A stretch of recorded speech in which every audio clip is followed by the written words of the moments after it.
आज का हमारा जो विषय है वो है भविष्यवाणी की सेवकाई।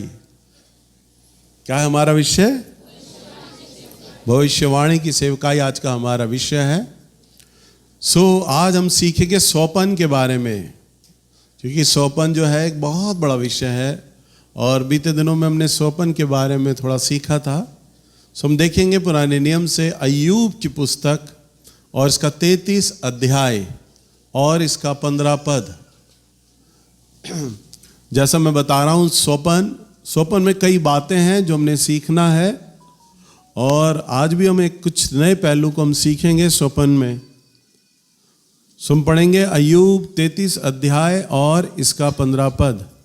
स्वप्न में या रात को दिए हुए दर्शन में जब मनुष्य घोर निद्रा में पड़े रहते हैं या बिछोने पर सोते समय, तब वह मनुष्यों के कान खोलता है और उनकी शिक्षा पर मोहर लगाता है, जिससे वह मनुष्य को उसके संकल्प से रोके और गर्व को मनुष्यों में से दूर करे। बस ध्यान से सुनिए, प्रभु का वचन क्या कहता है।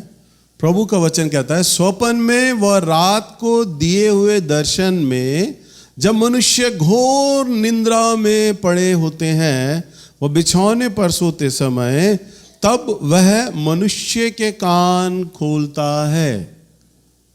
जब मनुष्य, एक विश्वासी जब सो रहा होता है, तब प्रभु बहुत बार स्वप्न में होकर बातचीत करता है। लिखा था मनुष्य के कान खोलता है और उनकी शिक्षाओं पर मोहर लगाता है। यानी शिक्षाओं पर मोहर लगाने का अर्थ है परमेश्वर उनकी अगुवाई करता है, अर्थात उनका मार्गदर्शन करता है, उन्हें बताता है तुम्हें आने वाले कल में, भविष्य में क्या करना होगा। तो प्रभु किस माध्यम से बात करता है? स्वप्न में।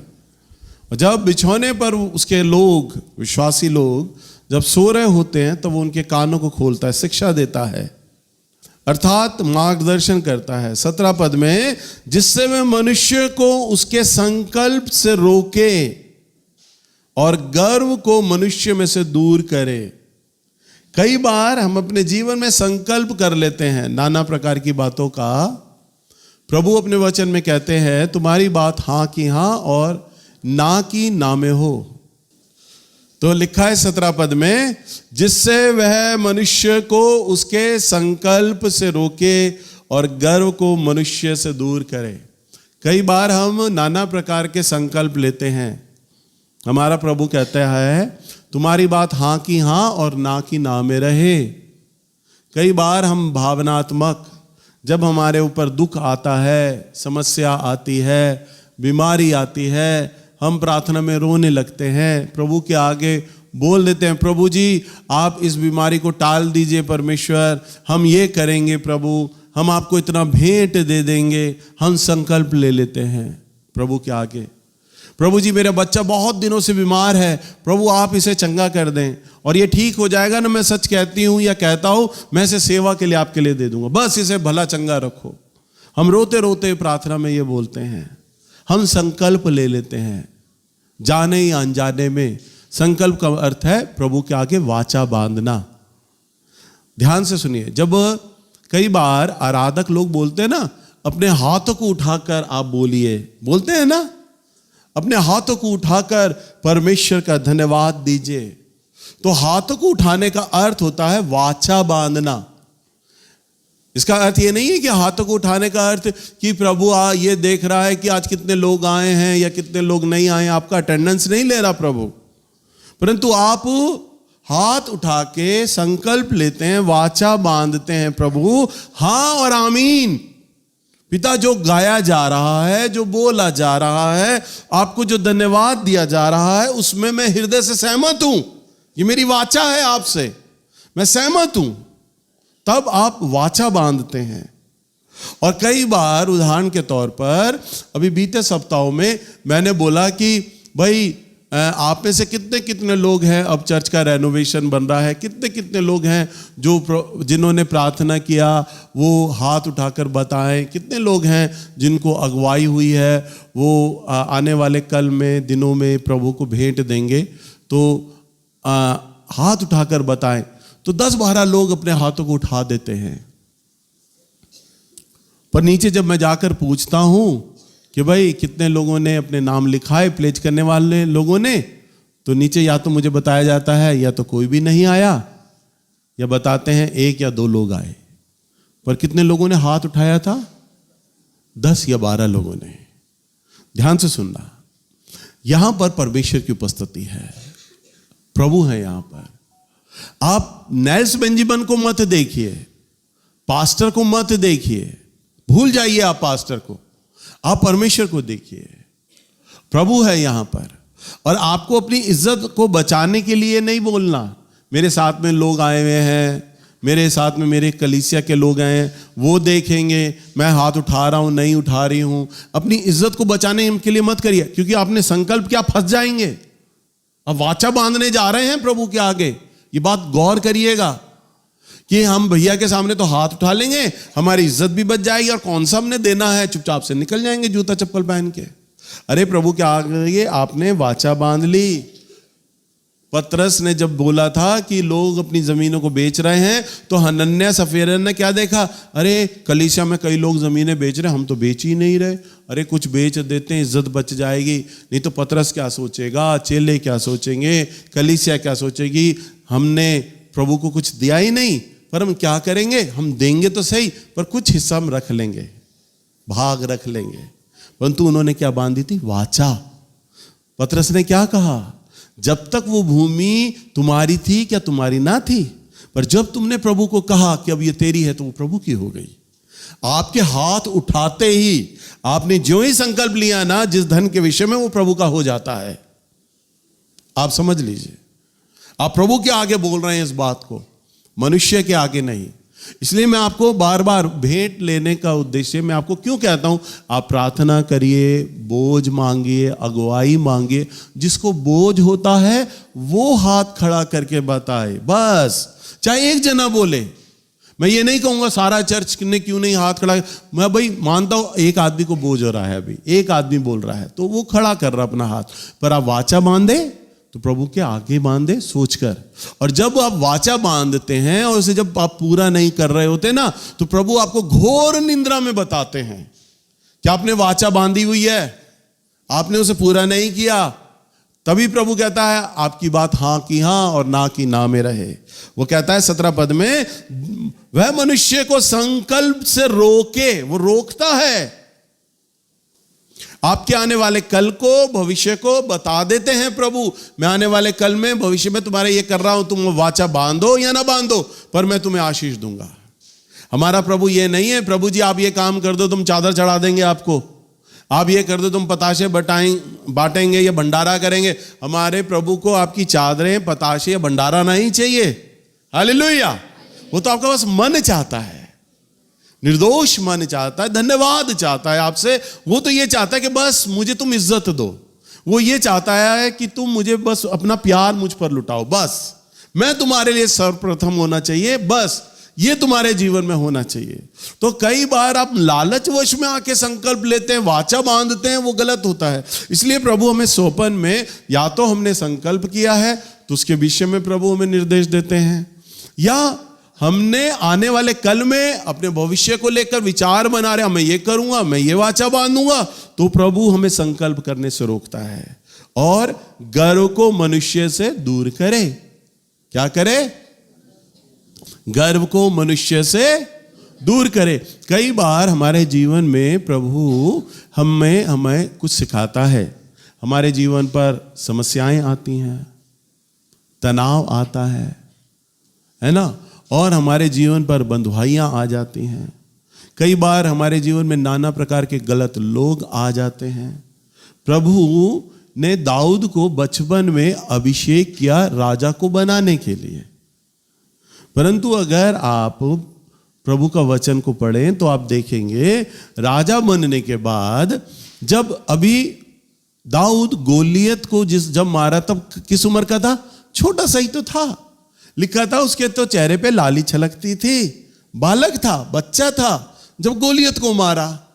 परंतु इस्राएलियों ने उसे कंधे पे ले लिया और बोला, अरे शाऊल ने तो 1000 को मारा, गोलियत ने 10,000 को मारा। उसे कंधे पे ले लिया और शाऊल के मन में अब जलन उत्पन्न हो गई दाऊद को लेकर। और वचन में लिखा है जब उसके मन में जलन उत्पन्न हुई ना, तो शाऊल जो कि अभिषिक्त था, पिछली बार मैंने शाऊल के विषय में ध्यान होगा आपको प्रचार किया था, शाऊल में खूबियां थी, तभी प्रभु ने उसे अभिषेक किया था, राजा बनाया था। पर दाऊद भी एक अभिषिक्त है, दाऊद भी अभिषिक्त है। अब अभिषिक्त के मन में एक अभिषिक्त व्यक्ति को लेकर जलन आ गई। क्या आ गई? ये इस्तेमाल हो रहा है, ये मुझसे ज्यादा इस्तेमाल हो रहा है। और क्या किया? शाऊल पर से अब आत्मा चला गया, प्रभु की आत्मा ने उसे छोड़ दिया, अब दुष्ट आत्मा उसके जीवन पर आ गया। इसका अर्थ है, ध्यान से सुनना, आप तमाम सभी लोग अभिषिक्त हो, जितने भी आप छोटे, किसी पे कम अभिषेक है, किसी पे अधिक अभिषेक है। और अभिषिक्त लोग अभिषिक्त के बारे में अगर जलन करते हैं, कुड़कुड़ाहट रखते हैं, शिकायतें करते हैं, तो ध्यान करना, पवित्र आत्मा आपको त्याग देगा, छोड़ देगा। क्योंकि आपने किसके प्रति कुड़कुड़ाहट की? अभिषिक्त के प्रति।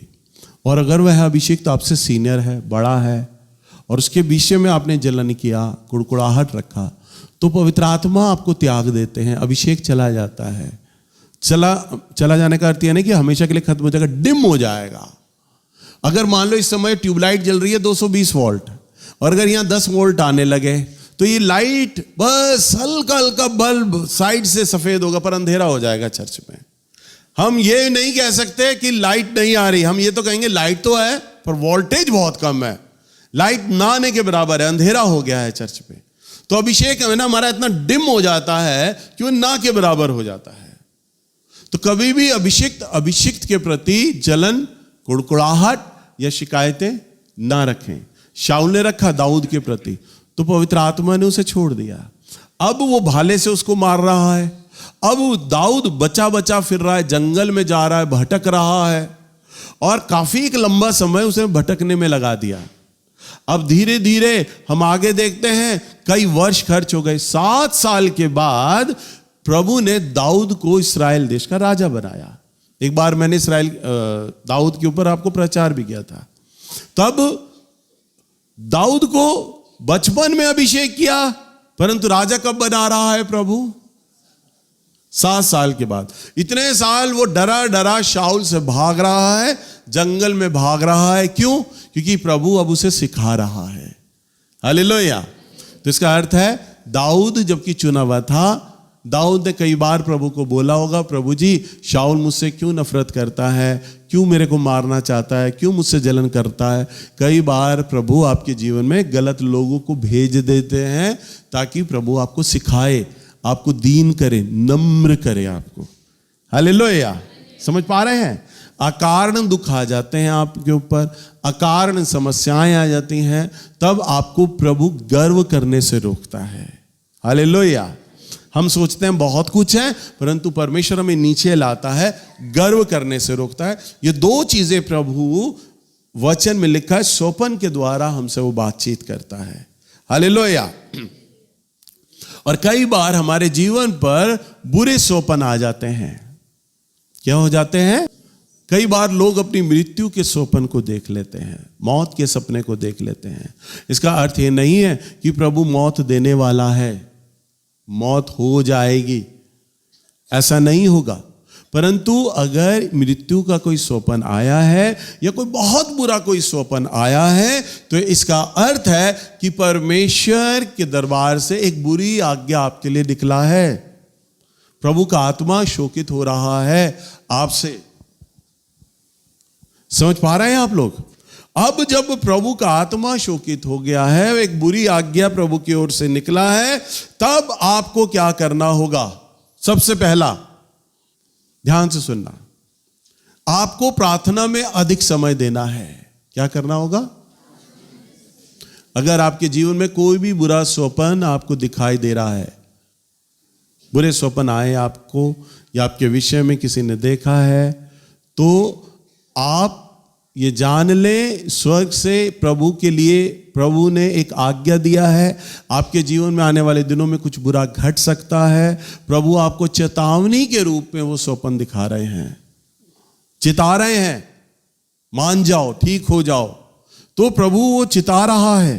तो अब आपको 3 चीजें करनी है। पहला, आपको प्रार्थना का समय देना है। अपने प्रार्थना के जीवन को आपने ध्यान से देखना है। आपने बुरा सपना क्या देखा है? बुरा सपना देखा है ना, ठीक सीधा उसका यह विपरीत है कि आपका प्रार्थना का जीवन ठीक नहीं जा रहा। बिल्कुल हो नहीं सकता। अगर आपने बुरा स्वप्न देखा है तो प्रार्थना की लाइफ आपकी ठीक नहीं जा रही, आपका उपवास वाला जीवन नहीं जा रहा। प्रभु आपको यही तो बुराई दिखा रहा है कि प्रार्थना नहीं है आपके जीवन में, उपवास नहीं है, तब इसका अर्थ है दुष्ट आत्माएं अब आपकी ओर निकल पड़ी हैं आप पर हमला करने के लिए। और परमेश्वर वो दिखा रहे हैं कि जो दुष्ट आत्माएं जो निकली हैं ना, और आपके जीवन पे वो क्या घटित करने वाली हैं, आने वाले दिन में क्या घटना लाने वाली हैं, मृत्यु लाने वाली हैं, बंधुआई लाने वाली हैं, क्या लाने वाली हैं। तो वह आपके जीवन पर बंधुआई लाएगा, हमला लाएगा। क्या होगा? कई बार हमारे चर्च में कई विश्वासी लोगों को ये सपने में आया, हमारे चर्च में कई लोग आ गए, तोड़ा फोड़ी हुई, लड़ाई झगड़ा हुआ। कई लोगों को दर्शन आया, स्वप्न आया, लोगों ने मुझसे ये बातें की, पर अभी तक हमारे चर्च में कोई तोड़ा फोड़ी नहीं हुई, विरोध नहीं हुआ। परंतु स्वप्न में प्रभु ने क्या चिताया? दुष्ट आत्माएं सक्रिय हैं, दुष्ट आत्माएं तुम्हारे विरोध में खड़ी हो गई हैं, दुष्ट आत्माएं तुम्हारे चर्च में उन लोगों को खड़ा करना मांग रही हैं जो बलवा करेंगे, आकर जो झगड़ा करेंगे। यानी स्वप्न में चर्च के विषय में देखा कि तोड़ा फोड़ी हो रही है, झगड़ा हो रहा है, इसका मतलब ये नहीं है आने वाले कल में ये होगा, परंतु दुष्ट आत्माएं एक्टिव हो गई हैं उस काम को लेकर। आप समझ रहे हैं ना? हमारे चर्च में विरोध हो, ऐसे लोगों को दुष्ट आत्माएं अब उकसाएंगी। हमारे चर्च में हमले हो, ऐसे बातों को लेकर दुष्ट आत्माएं उकसाएंगी। अब प्रभु ने हमें यह दिखा दिया है ये चीजें कि ऐसा ऐसा होने जा रहा है। अब हमें बुराई देख ली, बुराई देख के हमें पता चल गया, ओ अभी मेरा प्रार्थना का जीवन ठीक नहीं है। क्योंकि अगर मेरा प्रार्थना का जीवन होता तो प्रभु का वचन कहता है मैं तेरे और तेरे परिवार के लिए अपने दूतों की छावनी लगाए रहूंगा। हालेलुया। और छावनी हट रही है, छावनी में कमी आ रही है। इसका अर्थ है सीधा सीधा मेरा प्रार्थना का जीवन नहीं है, मेरा उपवास का जीवन नहीं है, प्रार्थना का जीवन नहीं है, पवित्र आत्मा शोकित है मुझसे। तभी दुष्ट आत्मा, अब जब आप उजियाले से अलग हो गए, अंधियारा अपने आप आएगा आपकी लाइफ में। प्रभु से आप अलग हो रहे हो, दुष्ट आत्माएं सक्रिय हो गई हैं आपके लिए, अब वो काम करने जा रही हैं। अब प्रभु बता रहे हैं तुम्हारे लिए वैसा होगा, तो अब आपको एक्टिव हो जाना है और जोर से प्रार्थना क्यों करना है। हालेलुया। क्योंकि दुष्ट आत्माओं को कैसे सामर्थ्य मिल रही है? क्योंकि आपका जीवन प्रार्थना का नहीं है। अगर आप प्रार्थना करने लग जाएंगे तो दुष्ट आत्माओं के लिए परमेश्वर अपने दूतों को भेजेगा। मध्य आकाश में लड़ाई होगी, आप प्रार्थनाएं करेंगे, आप उपवास करेंगे, आपसे संबंधित आपके क्षेत्र का प्रचारक उपवास करेगा, वह प्रार्थना करेगा, आपके अगुवे प्रार्थना करेंगे, विश्वासी लोग जो कलीसिया के होंगे वो प्रार्थना करेंगे। और जब आप प्रार्थना करेंगे ना तो प्रभु स्वर्गदूतों को भेजेंगे, स्वर्गदूतों की सेना जाएगी और मध्य आकाश में उन दुष्ट आत्माओं के प्रति लड़ाई होगी। वह दुष्ट आत्माएं जो आपके जीवन पर बुरा ला रही हैं। समझ पा रहे हैं? इसलिए हम हर सप्ताह जब भी हम सोमवार के वक्त हम प्रचारक लोग प्रार्थना करते हैं ना, हमारा एक विषय रहता है चर्च के विरोध को लेकर, जो भी दूषित आत्माएं, ऐसा ही होता है ना, ऐसे करते हैं हम प्रार्थना, हर सप्ताह हम करते हैं हम प्रचारक लोग। जो भी दुष्ट आत्माएं हमारे चर्च के विरोध में जो बाहरी रूप से हमला करना चाहती हैं, वे दुष्ट आत्माएं, या वह दुष्ट आत्माएं जो हमारी कलीसिया के मन में काम कर रही हैं। उदाहरण के तौर पर कलीसिया के लोगों के मनों में एक दूसरे को लेकर फूट आ जाती है, झगड़ा आ जाता है अकारण। बाबा कॉलोनी के लोग, संत नगर के लोगों से किसी परिवार में जलन हो गई, झगड़ा हो गया। कमालपुर के लोगों में 2 परिवारों में आपस में तनाव हो गया, झगड़ा हो गया। अब कलीसिया में फूट हो रही है। कलीसिया अपने क्षेत्र के प्रचारक से नाराज हो रहा है, कलीसिया अपने क्षेत्र के प्रचारक से कड़वाहट में आ रहा है। तो ये बातें कौन ला रहा है? दुष्ट आत्माएं ला रही हैं। वो दो तरफ से हमला करती है, या तो बाहरी रूप से, या तो बाहर के लोग चर्च पे हमला करें, या भीतरी रूप से अंदर की गड़बड़ी फैलाएगा वो। तो हमें क्या करना है, हम प्रचारक लोग हर सोमवार को जो बैठते हैं ना, हम इन दूषित आत्माओं के लिए प्रार्थना करते हैं, इन्हें बांधते हैं, इनकी सामर्थ्य को तोड़ा जाता है ताकि हमारे चर्च पे यह हमला ना हो सके। हालेलुया। दूसरा विषय आता है, पहला आपको प्रार्थना करना है जब आपके लिए दूषित आत्माएं एक्टिव हो गई हैं। दूसरा, आपको भेंट देना है। आपको क्या देना है? भेंट देना है। अब आप भेंट समझेंगे, आप कहेंगे अच्छा ठीक है, अभी तो मैं 10 रुपया देता था, अगली बार जब आऊंगा तो 20 रुपया दूंगा। ऐसा नहीं। वचन में अगर हम देखें, निकालें नीति वचन की पुस्तक 18 अध्याय और इसका 16 पद। भेंट मनुष्य के लिए बंद मार्ग खोल देती है और उसे बड़े लोगों के सामने पहुंचाती है। बस क्या वचन में लिखा है? भेंट मनुष्य के लिए मार्ग खोल देती है और उसे बड़े लोगों के सामने पहुंचाती है। हालेलुया। यानी भेंट क्या करती है? बंद मार्ग खोल देती है। भेंट में वो सामर्थ है, भेंट में वो ताकत है। कौन सी वाली भेंट में? 10-20 रुपए वाली भेंट में नहीं, उदार मन की भेंट। वह भेंट जो परमेश्वर को ग्रहण योग्य भेंट है, जो परमेश्वर को भाती है, वो वाली भेंट की बात कर रहा हूं मैं। वो वाली भेंट के विषय में प्रभु कह रहे हैं, वो वाली भेंट। आप हर सप्ताह 10 रुपया ला रहे हैं, आप सोचिए मैं 20 रुपया ले आऊंगा, डबल दे दूंगा और मेरा बंद मार्ग खुल जाएगा। ना ना ना ना, बंद मार्ग उससे नहीं खुलेगा। बंद मार्ग तो उससे खुलेगा उदारता की भेंट, और प्रभु को बलिदानी भेंट से बंद मार्ग खुलेगा।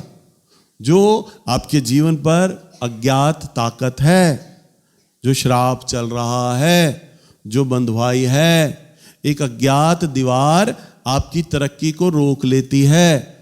आपको लगता है आप अब ऊपर चढ़ गए हैं, पर अचानक आता है कोई और आपकी सीढ़ी खींच लेता है, आप नीचे गिर जाते हैं।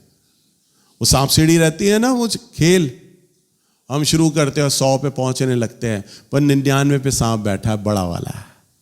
और ज्यादातर 99 पे ही आदमी का ड्राइस गिरता है, 99 पे कांटा और वापस 3 पे आ जाते हैं। वहीं पे ले आता है, जहां से शुरू किया था खेल वहीं पर आ जाते हैं। मंजिल तक पहुंचे पर सांप ऐसा है वो वापस ले आएगा 0 पे। तो एक ऐसी अज्ञात दीवार जिसके बारे में आप नहीं जानते, ऐसे श्राप जिसके बारे में आप नहीं जानते, पर भेंट है वो सामर्थ। हालेलुया। भेंट में है वो ताकत, वो बंद मार्ग खोल देगी। किसी भी प्रकार का श्राप हो, भेंट खोल देगी। किसी भी प्रकार का बंधन हो, भेंट खोल देगी। भेंट बंद मार्ग खोल देगी। भेंट क्या करेगी? बंद मार्ग खोल देगी। हालेलुया। तो आपको भेंट देना है प्रभु के आगे। जितने भी लोग ने बीते दिनों में, ध्यान से सुनो, जितने भी लोगों ने बीते दिनों में बुरा सपना देखा है, उन्हें 2 काम करने हैं। पहला, प्रार्थना का जीवन पर ध्यान देना है, उपवास का जीवन बनाना है और भेंट वाला जीवन बनाना है, क्योंकि वो बंद मार्ग खुल जाएगा आपके लिए। थर्ड आता है सच्चा पश्चाताप। लिख लो आप इसको, सच्चा पश्चाताप। पहला, आपका प्रार्थना का जीवन मजबूत होना है, उपवास का जीवन बनाना है अगर आपने बुराई देख ली स्वप्न में। नंबर 2, उदारता वाली भेंट आपको अपने परमेश्वर को चढ़ाना है, परमेश्वर को देनी है उदारता वाली भेंट। अब प्रभु बोल रहा है, क्यों? आप भी सोचोगे भैया पादरी आदमी है ना, इसलिए धन के विषय में बोल रहे हैं। ये तो पॉइंट अपनी तरफ से ऐड कर रहे हैं, भेंट दो ज्यादा बढ़ाकर, हैं? 10 का नोट नहीं, 500 का नोट नहीं, 2000 वाला दो। तो आइए हम वचन में चलते हैं। निकालिए प्रकाशित वाक्य की किताब 5 अध्याय और इसका 12 पद। अब प्रकाशित वाक्य कौन सी किताब है बताओ?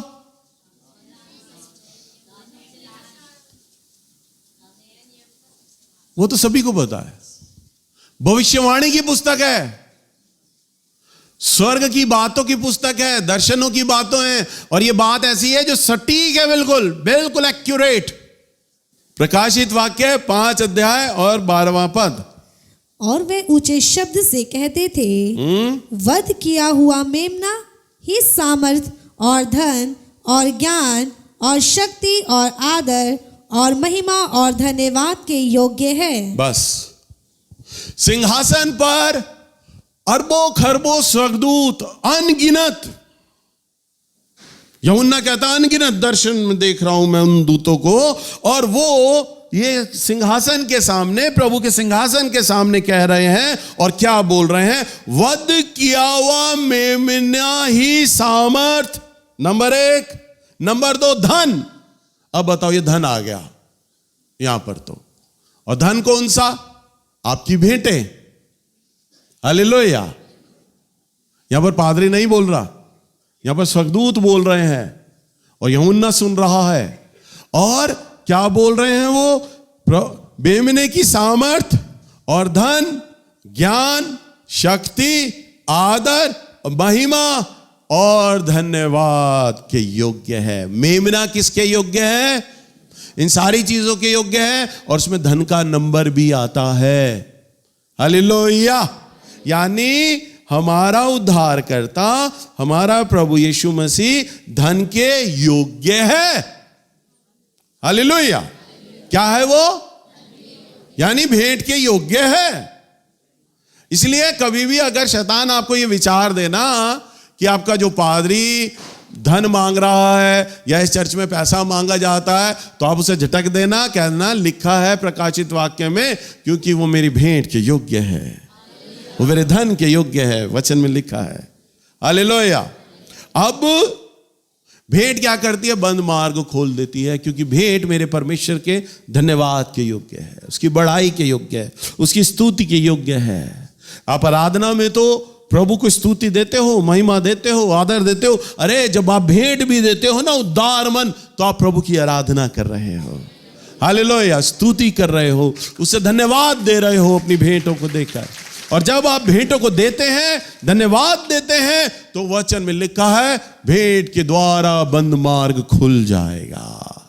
आप नहीं जानते किस कारण से आपके जीवन में या आपके पूर्वजों के किस कारण से श्राप आया हुआ है, उनके पापों के चलते बंधुआइयां आई हुई हैं, आपके किन कामों के चलते आप अनजान हैं, आपको मालूम ही नहीं, परंतु भेंट बंद मार्ग खोल देगी, क्योंकि वो इस सिंहासन पर ग्रहण योग्य है। दूत 24 घंटे यही तो बोल रहे हैं। हालेलुया। आपकी भेंटें स्मरण की जाएंगी सिंहासन के सामने।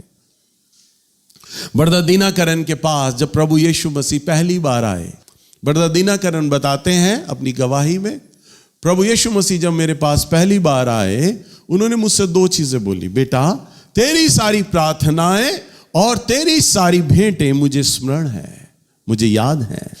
2 चीज बोली बस प्रभु ने, तेरी सारी प्रार्थनाएं और तेरी भेंटें सारी मुझे स्मरण है। ब्रदर दीनाकरण कहते हैं कि 3 घंटे तक प्रभु मुझे बताते रहे, तूने फलाने दिन फलाने समय ये मुझसे प्रार्थना किया था, फलाने दिन फलाने समय तूने मुझे ये भेंट दिया था, तूने ये प्रार्थना किया था, तूने ये भेंट दिया। ये चर्चा करते रहे। हालेलुया। ये चर्चा प्रभु कर रहा है। हालेलुया। अब आप सोचिए, ब्रदर दीनाकरण रोते हुए कहते, वो एक समय जानता था मेरा, मैंने कब कब प्रभु से प्रार्थना की, कब कब मैंने अपने प्रभु को भेंट दी, वो सब जानता था। उसने एक एक टाइम याद दिलाया मुझे, बताया मुझे। बताइए, 3 घंटे तक प्रभु यही बताते रहे। हम कई बार विचार करते हैं ना, हमारी प्रार्थनाएं प्रभु सुन भी रहे हैं या नहीं सुन रहे, पता ही नहीं। अरे वो जानता है। आपको लगता होगा मैं भेंटे दे रहा हूं, कर्जा तो जा नहीं रहा, मार्ग तो खुल नहीं रहा, मैं भेंटे तो दे रहा हूं। अरे आप देते रहिए, वो काउंट कर रहा है। हालेलुया। उसने जैसे ब्रदर दीनाकरण को बोला ना, मुझे सारी गिनती मालूम है, तूने कब कब भेंट दी, कब कब प्रार्थना किया, वैसे ही वो आपके लिए भी बोलता है, याद है उसे। तभी वचन में लिखा है, प्रभु के लिए किया गया कोई भी कार्य व्यर्थ ना होगा। हालेलुया। व्यर्थ ना होगा। कोई भी काम, छोटे से छोटा काम लगा लो। चलो मैं तो प्रचार कर रहा हूं, आप ये समझ सकते हैं भैया जी तो पादरी आदमी है, भैया जी का तो काम याद करेगा। अरे दीपांशु फोटो ले रहा है ना, वीडियो बना रहा है, इसका काम भी मेरे प्रभु ने लिख लिया। ये कितनी बार संडे आया, कितनी बार इसने फोटोग्राफी की, प्रभु ने वो लिख लिया। और वो ऐसा अकाउंट है जिसे कोई भी आदमी मिटा नहीं सकता। संजय कीबोर्ड बजा रहा है, किस मीटिंग में आ रहा है, कब आ रहा है, कितनी बार बजा रहा है, प्रभु सब लिख रहा है। अरे ब्रदर दीनाकरण को बताया, तेरी भेंटें और तेरी प्रार्थनाएं मुझे याद है। एक एक चीज बता दी प्रभु ने, लोकेशन बताई, जगह बताई, वर्ड बताए, भेंट कब दे रहा हूं, कितना दे रहा हूं, सब बता रहा है परमेश्वर। हालेलुया। हमारा प्रभु अद्भुत है। जैसे वो ब्रदर दीनाकरण का हिसाब रखता है, वैसे वो आपका और मेरा भी रखता है। तो जब हम उदारता के साथ प्रेम पूर्वक अपने प्रभु को भेंट देते हैं ना, तो वचन में लिखा है भेंट बंद मार्ग खोल देती है। और तीसरा सबसे महत्वपूर्ण बात है, आपको सच्चा पश्चाताप करना है। क्या करना है आपको?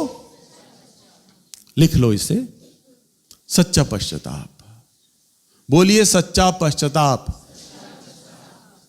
अब आप सच्चा पश्चाताप कब करेंगे? ये मत विचार करें मैंने तो प्रभु यीशु को अपना उद्धारकर्ता ग्रहण कर लिया है, मैं प्रभु की संतान हूं, प्रभु ने तो अपने पवित्र लहू से मुझे धो दिया है, अब मैं शुद्ध हूं, उसकी संतान हूं, मैं तो स्वर्ग जा ही रहा हूं। स्वर्ग जा रहे हो या नहीं जा रहे ये तो पिता जानता है, केवल पिता और कोई नहीं। परंतु आपको पश्चाताप में बने रहना, लगातार मेमने के लहू से धुलने की आवश्यकता है। प्रतिदिन प्रति घंटा आपको धुलने की आवश्यकता है लहू से उसके। हालेलुया। तो जब आप सच्चा पश्चाताप करते हैं और प्रभु ने अगर आपके लिए कोई बुरी बात बोल दिया है, प्रभु ने दिखा दिया, दुष्ट आत्माएं देख मेरे बच्चे स्वप्न में दिखा रहा हूं तेरे विरुद्ध उठ गई हैं, निकल गई हैं और वह दुष्ट आत्माएं तेरे जीवन पर हमला कर रही हैं, तो आपको प्रार्थना में अधिक समय देना है, भेंटें अपनी बढ़ा देनी है। नंबर 3, अब पश्चाताप की ओर आ जाना है। इसका मतलब है प्रभु आपसे पश्चाताप मांग रहा है। कहीं ना कहीं आपके जीवन में एक ऐसा गोपनीय पाप चल रहा है, एक ऐसा सीक्रेट सिन है, ऐसी कोई गलती है जो आप कर रहे हैं, आपको मालूम है या नहीं मालूम है, अज्ञान है, परंतु है, तभी तो वो बुराई आ रही है। हालेलुया। समझ पा रहे हैं ना?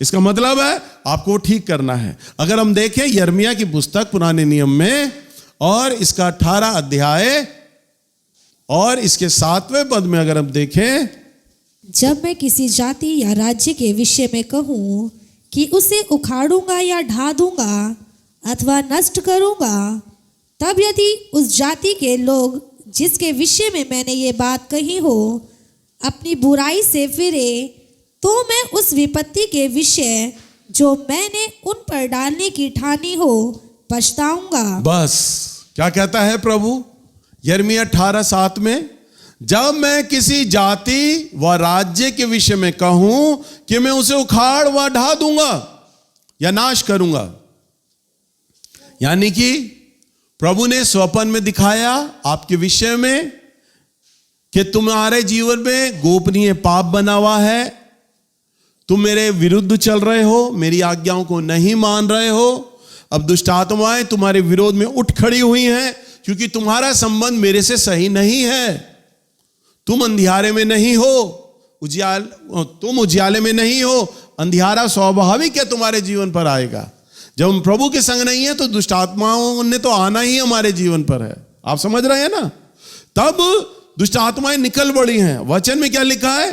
तब मैं राज्य के विषय में कहूं कि मैं उसे उखाड़ूंगा व ढा दूंगा या नाश करूंगा, तब यदि उस जाति के लोग जिसके विषय में मैंने कहा हो अपनी बुराई से फिरें,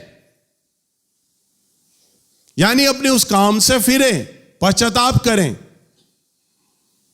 तब प्रभु कहता है तो मैं उस विपत्ति के विषय में जो मैंने उन पर डालने को कहा है पछताऊंगा। हालेलुया। यानी जो दुष्ट आत्माएं, सुनिए ध्यान से, एक विश्वासी के जीवन पर अगर हम अय्यूब की पुस्तक देखें ना, पढ़ेंगे नहीं, मैंने आपको बताता हूं, अय्यूब के जीवन पर प्रभु ने बाड़ा लगा रखा था, है? बाड़ा था, छू नहीं सकता था शैतान, प्रभु से आज्ञा मांगी थी, तब बाड़ा हटाया गया। ऐसी मेरे जीवन पर, मेरे परिवार पर, मेरे प्रचारकों के परिवार पर, मेरी क्वायर पर, आपके ऊपर, मेरी कलीसिया पर प्रभु ने बाड़ा लगाया है। हालेलुया। शैतान छू नहीं सकता आपको, ये याद रखना, छू नहीं सकता। पर दुष्ट आत्माएं आज्ञा मांगती है, परमिशन मांगती हैं।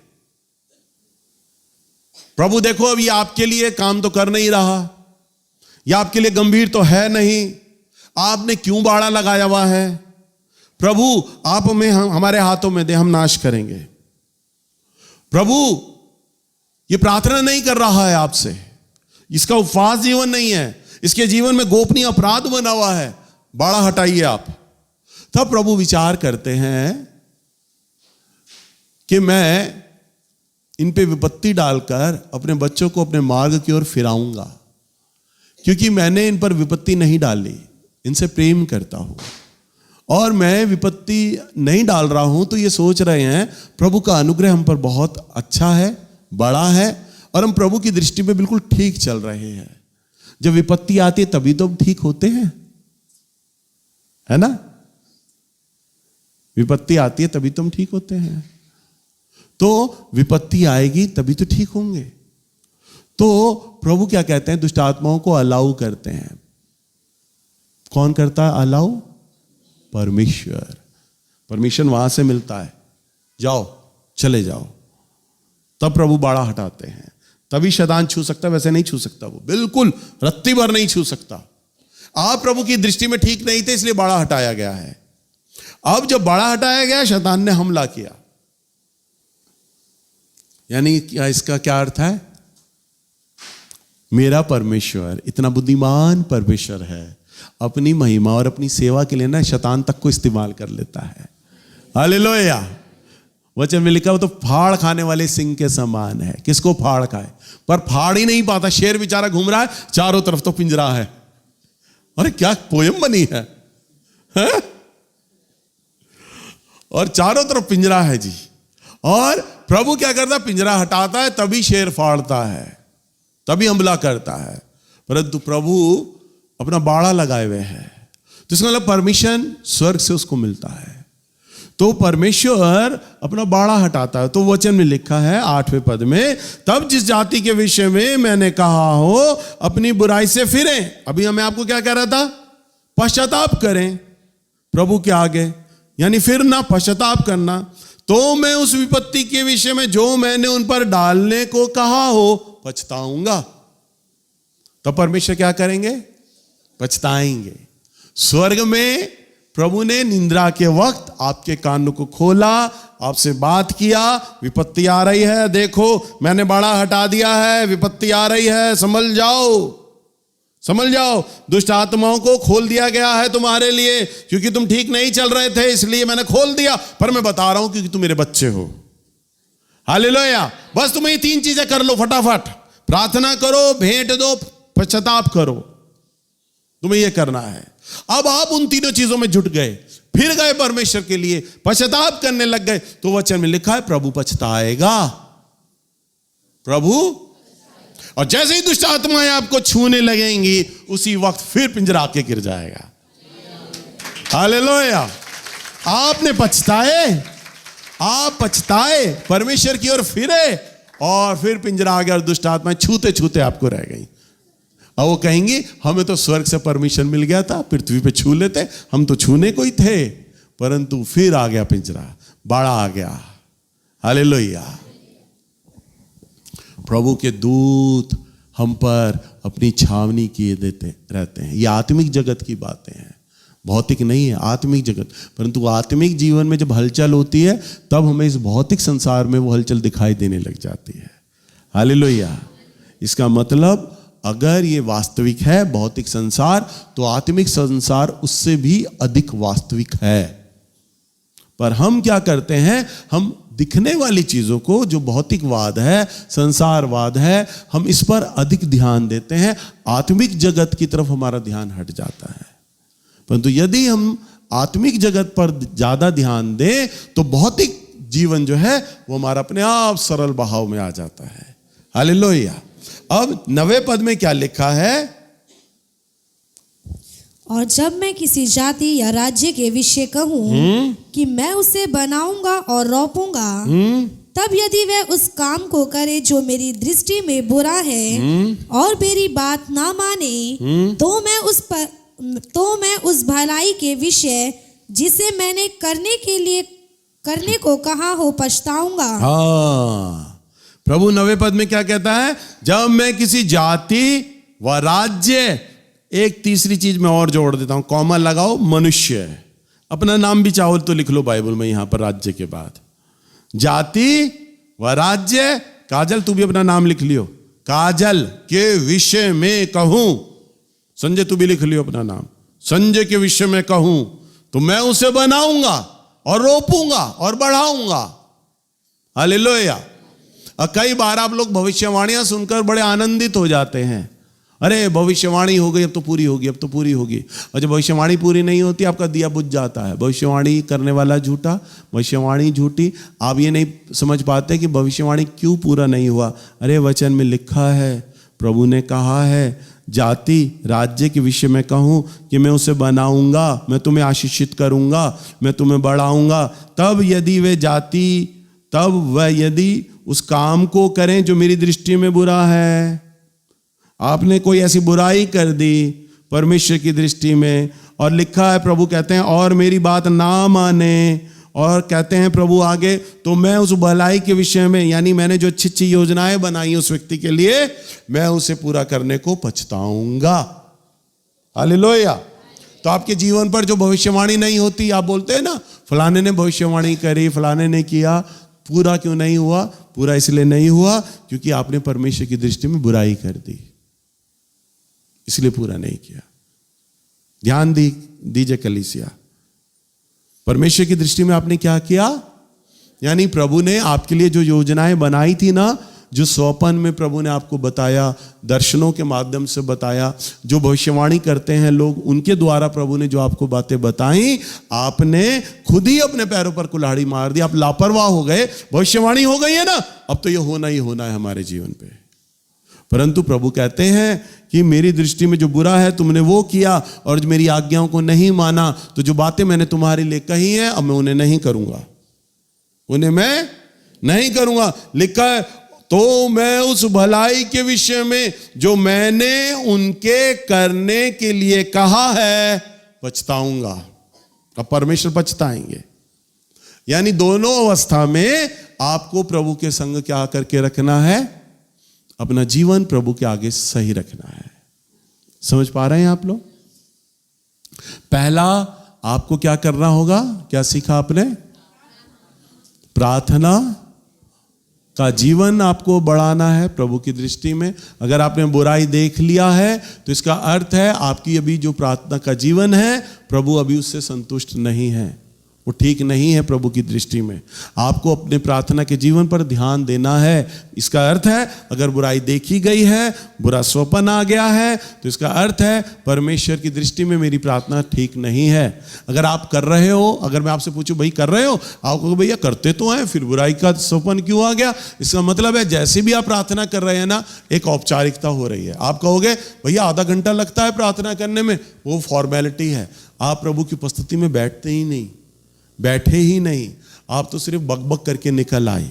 प्रभु की उपस्थिति में बैठना है, प्रभु के मन अनुसार प्रार्थना करना है। नंबर 2, उदारता और धन्यवाद वाला भेंट प्रभु को देना है, क्योंकि भेंट बंद मार्ग को खोल देगा। और नंबर 3, आपको पछताना है। अगर आपके जीवन पर कोई बुराई निकल पड़ी है तो ये नहीं कि वो बुराई आपके जीवन पर घटने वाली है, घटित होगी, परंतु कुछ दिन बाद, एट ए टाइम नहीं। परंतु परमेश्वर आपको कह रहे हैं पछताओ बेटा, पश्चाताप कर लो। पश्चाताप कर लोगे तो मैं ये कहता हूं अपने वचन में कि जो मैंने ठाना है उसके लिए मैं पछताऊंगा। हालेलुया।